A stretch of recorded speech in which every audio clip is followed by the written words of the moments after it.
Hey guys, we're back. Good to see you again.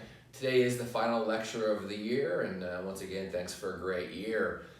Today we're talking about a very significant battle or campaign in U.S. history known as D-Day. So again, D-Day, we can call it Operation Overlord if you like, or the Normandy Invasion. So Normandy, D-Day, or Operation Overlord. It is set for June of 1944. Now, as you can recall, this all stems back to the conference at Tehran in 43, where Stalin, who suddenly wielded a lot of power with the Allies, said, hey, please give us a major invasion. Probably he didn't say please, but he did say give us a major invasion in France against Germany to alleviate all the pressure on the USSR and also to pay off a debt of gratitude for our sacrifice and our defeat of Adolf Hitler in Germany. All that comes to fruition in June of 1944 with the D-Day invasion along the northern western coast of France against Germany. So let's talk for a moment about the preparation in the months leading up to D-Day. Now, Franklin Roosevelt, or FDR, was trying to target just the right person to lead, to organize the entire affair. And initially, he had fallen or landed upon one name. He thought George C. Marshall, who was his chief of staff, was the right guy to lead the offensive or prepare for D-Day. So George C. Marshall, his chief of staff. The more that Roosevelt thought about this, he realized, you know what? Marshall is far too valuable to my peace of mind. I can't sleep a wink when Marshall is out of the country, so we gotta find somebody else. The person he's going to tap now to lead this offensive and the preparation in the days and months before D-Day is Dwight D. Eisenhower, future U.S. president. So General Dwight D. Eisenhower leads the preparation and the military plans for D-Day. Now, Eisenhower, I'm not saying he wasn't a great tactical mind. Of course, he was, a military genius and by most regards. But we'd say that looking at the preparation, the handling of the D-Day offensive, maybe the number one thing Eisenhower brought to the table was he was a great people person. He had this very relatable personality, and he had great human or interpersonal skills. He had the capacity to soothe egos and delicate personalities. So egos and sharp personalities. He just had a special way with people that allowed him to soothe over difficult sensibilities. And trust me, there are a lot of egos here he is having to deal with as they prepare for D-Day. First of all, keep in mind that this offensive will include the U.S., it will include the English, it will include the Free French, and also the Canadians as well are involved. So he's got many nations to coordinate with and to work with their military leadership to prepare for D-Day. Let me introduce you to a couple of names here. I don't think they're too valuable for tomorrow's quiz, but I just wanted to give you a little bit of the story and some of the personalities that define the event. So as you know, Eisenhower leads the entire operation. Beneath Eisenhower, you've got the British general. His name was Bernard Montgomery. General Bernard Montgomery, known affectionately by his men as Monty. His peers found him a little bit exasperating. He was so slow, so meticulous that things never went according to plan in terms of speed and pace, but loved by his men, Bernard Monty Montgomery. Now for the U.S., we've got a man named General Omar Bradley. And guys, again, these are names forever locked into the historical narrative of the 20th century. General Omar Bradley is going to lead the U.S. forces on the ground. He goes by the nickname the GI's General. Of course, the GI is the World War II version of the doughboys in World War I. So as the GI's General, what that meant was that Omar Bradley was exceedingly, shockingly quiet, reticent, peaceful, just good-natured. If the lowest person in the army brought him a cup of coffee, he's very polite and say, "Thank you, soldier." Just a well-liked individual by everyone. Omar Bradley for the U.S. He also had a legendary tank general, or an expert in the art of tank warfare, George S. Patton, nickname Old Blood and Guts. So George S. Patton, also there for the Americans at D-Day. Now, as I mentioned earlier, quite a bit goes into the preparation prior to the actual event. Let's spend some time discussing preparation for D-Day. Now, first of all, understand it is a major operation. Imagine trying to coordinate all these planes and these watercraft and all these men. Let me give you a little bit of a spoiler here ahead of the actual day. Day one alone, 150,000 Allied troops cross the English Channel and arrive on the beaches along Normandy. So you have 150,000 men. You're also coordinating 6,000 watercraft or boats, mostly landing vessels. And you have 12,000 aircrafts overhead trying to protect those on the water. So it is a major operation here being orchestrated by the Allied troops under General Eisenhower. So number one, it's just there's a lot going on to help these different branches of military coordinate and work together. Let's talk number two about the weeks and the months ahead of D-Day. A covert activity, a covert operation really, called Operation Fortitude. So in the weeks prior to D-Day, there was this really interesting covert stealth-like operation by the Allies called Operation Fortitude. Operation Fortitude. So with this, they had the idea that Eisenhower and his understudies, the idea was that maybe Germany suspected the attack to be at Normandy, okay? And that was the plan after all. But Eisenhower and his people are going to spend weeks rolling out, orchestrating Operation Fortitude.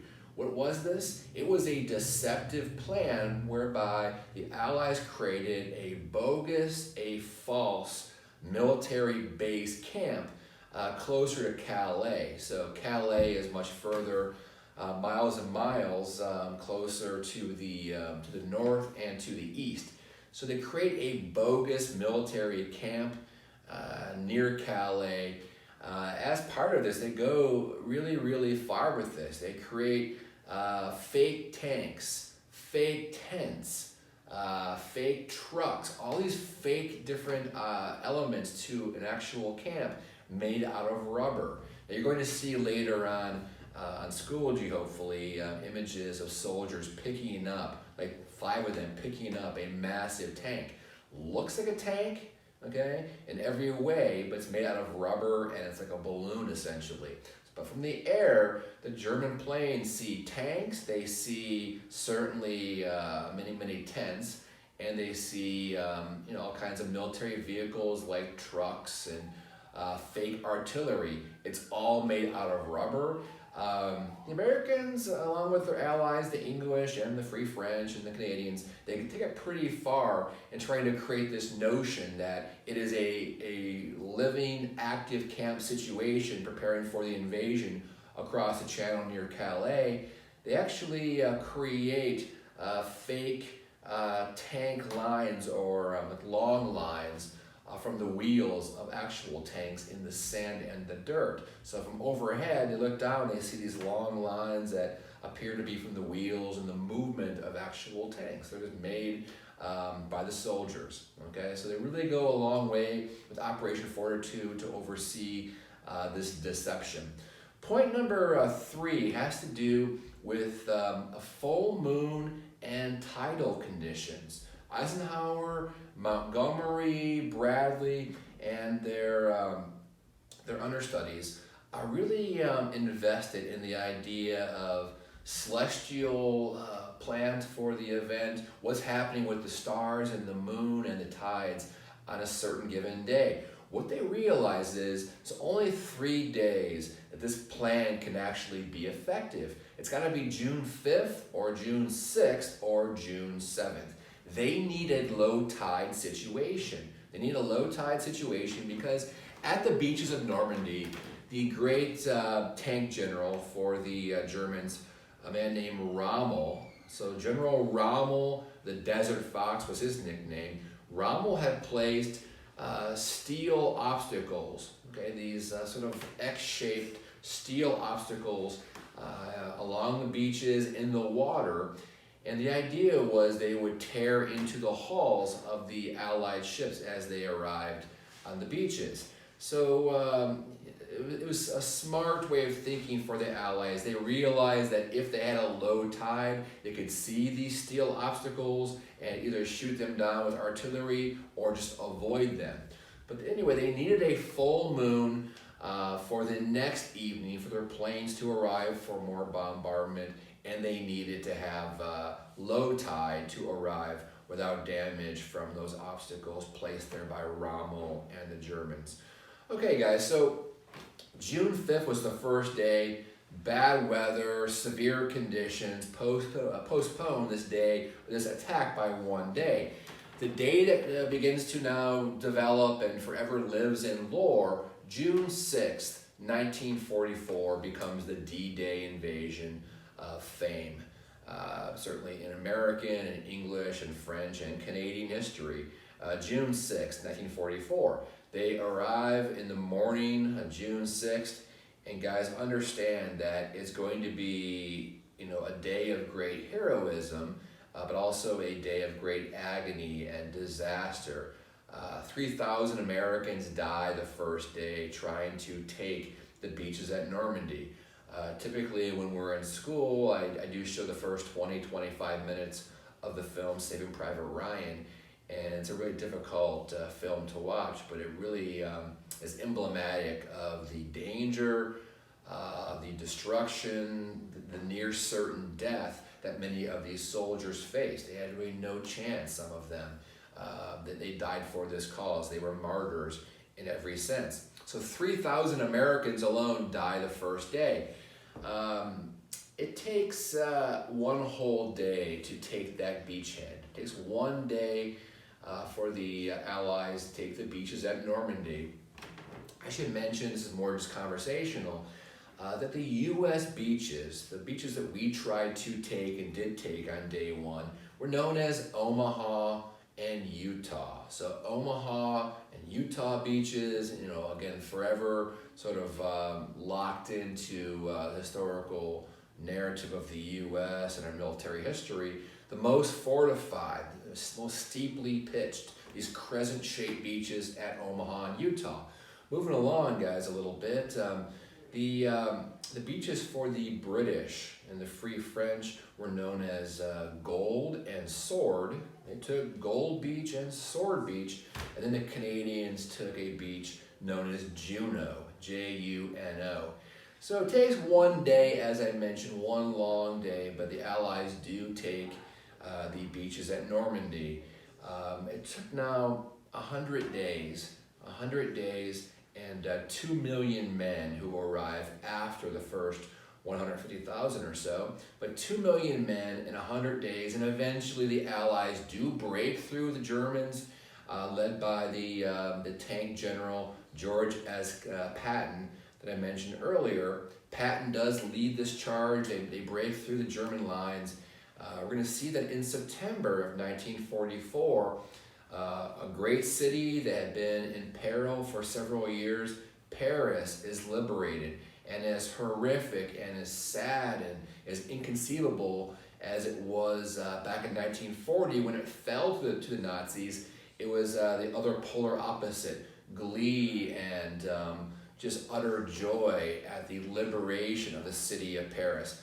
Again, a city that represents freedom and liberation and joy, and it's emblematic of all of those things. And as of September now, it's been liberated. And then Eisenhower is going to take a very conservative path through the rest of France during the rest of the year 1944.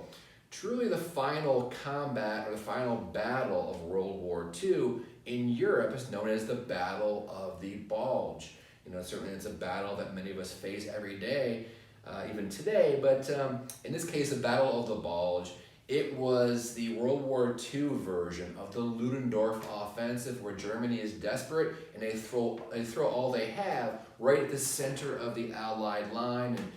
And the English and the Americans and their allies take the blow from Hitler, and it forms a big bulge in their line, but then they rejuvenate, they restabilize their line, and they charge back again at Germany. At that point in time, after the winter of 44 into 45, when the Battle of the Bulge concludes, it's only a matter of time.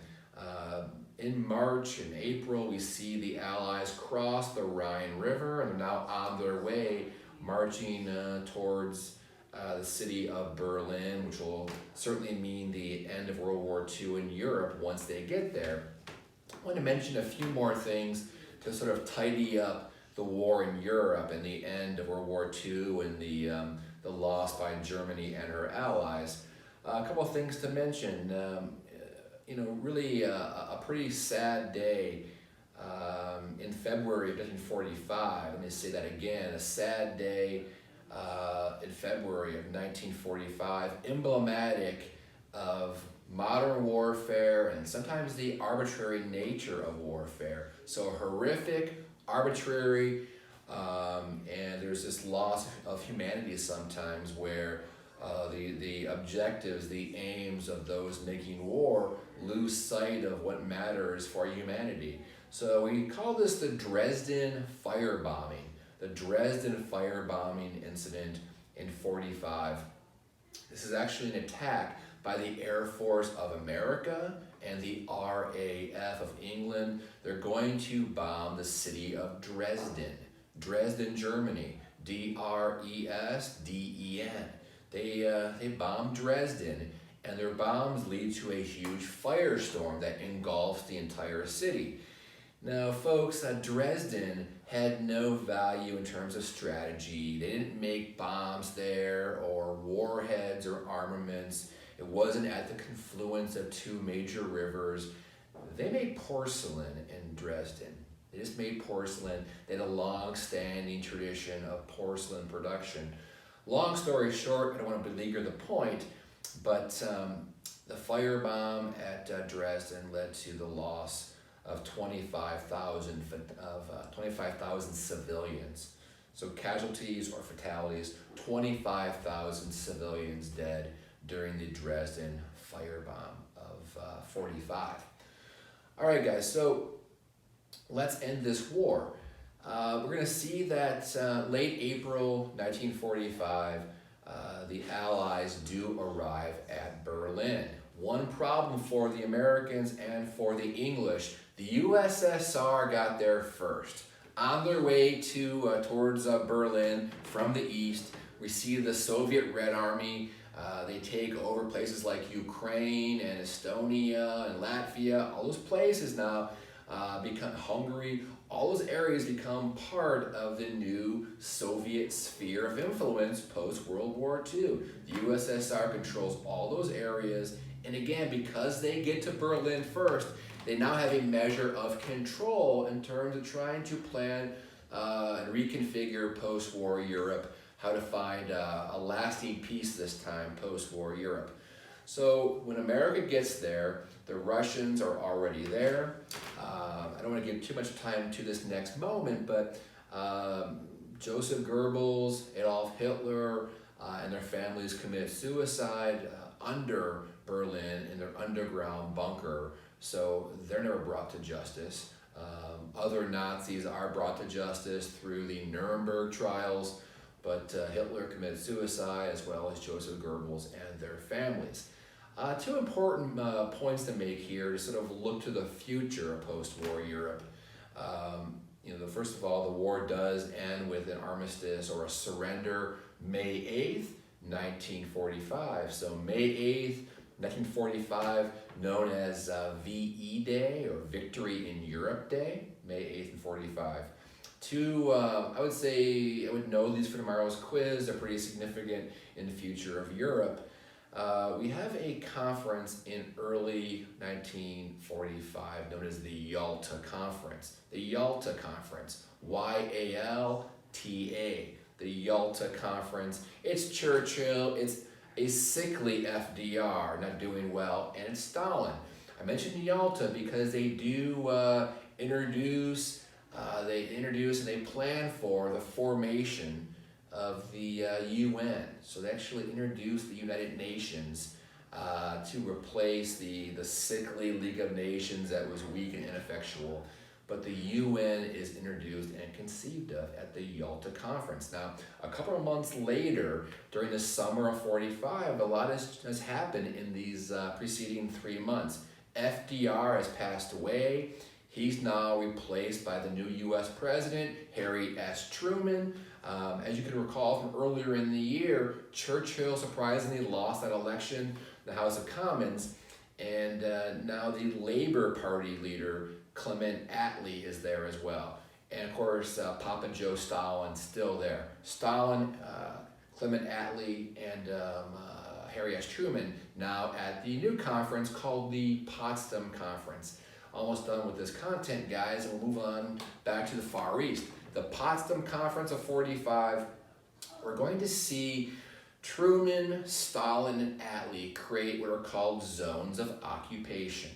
Zones of occupation where the Allies break up Germany into various zones, one for all of them. They break up Germany into zones of occupation. They also break up Berlin into a zone of occupation, various zones of occupation. A couple years later, this is going to be transformed into an East Berlin and a West Berlin, and also an East Germany controlled by the Soviets and the communist regime, and then West Germany, more or less aligned with America, England, and the West. Pretty much now by the 40s, they have divided the world into two camps in terms of ideology. One is more of the communist regime, and one is more of a democratic regime. So guys, pretty much I would know this word right here, maybe for tomorrow and next year for APUSH certainly. The Americans' chief military philosophy, or maybe diplomatic philosophy going forward, is all about the word containment. From 1949 on, we speak of an Iron Curtain. Actually, it was a Churchill speech, but we speak of an Iron Curtain, and we speak of the need to contain the appearance anywhere in the world of communism. Any conflict the U.S. aims to get involved in going forward, all the way into the early years of my lifetime, be it Korea, and certainly the long-lasting Vietnam War, it's all about containment. Our policy is to get involved wherever we can to prevent the growth of the communist ideology and way of life. So containment becomes the U.S. policy post-World War II. Let's quickly go back to the Far East. We're going to end this relatively soon. The war still rages on all the way till August 6th, 1945, which is known as VJ Day. So all the way into August, the war continues to rage on against Japan. Now, Harry S. Truman is going to give a mandate, an ultimatum to the Japanese to surrender or else. And of course, the Japanese do not surrender, and Truman's ultimatum falls on deaf ears as a result. At this time, he's going to unveil, sadly, America's new weapon of mass destruction. Throughout the 1930s, led by a scientist named J. Robert Oppenheimer, the Americans were involved in what's called the Manhattan Project, maybe a name you guys recognize. So the Manhattan Project in the 1930s was devoted to creating a nuclear bomb. And by the 40s, it was now finished. It partially accounts for why Truman was so steely, so cold, and so severe at the Potsdam Conference. He knew he had that He knew he had that nuclear bomb in his back pocket. He did not need Joseph Stalin to help him against the Japanese. He knew he had nuclear weapons to see this through. When the Japanese refused to work with Truman, certainly a difficult date. As I mentioned earlier, August 6th, 1945, we drop a bomb from a B-29 bomber known as the Enola Gay. This is more minutia information, guys, not crucial, but the Enola Gay, it's E-N-O-L-A, Gay, G-A-Y. The name of the plane, the B-29 bomber, Super Fortress, the Enola Gay, flown by a guy named Paul Tibbets. It's named for his mother, Enola, back in America. Anyway, it's going to drop a bomb, a nuclear bomb called Little Boy, ironically. Little Boy is dropped on the city of Hiroshima, or Hiroshima.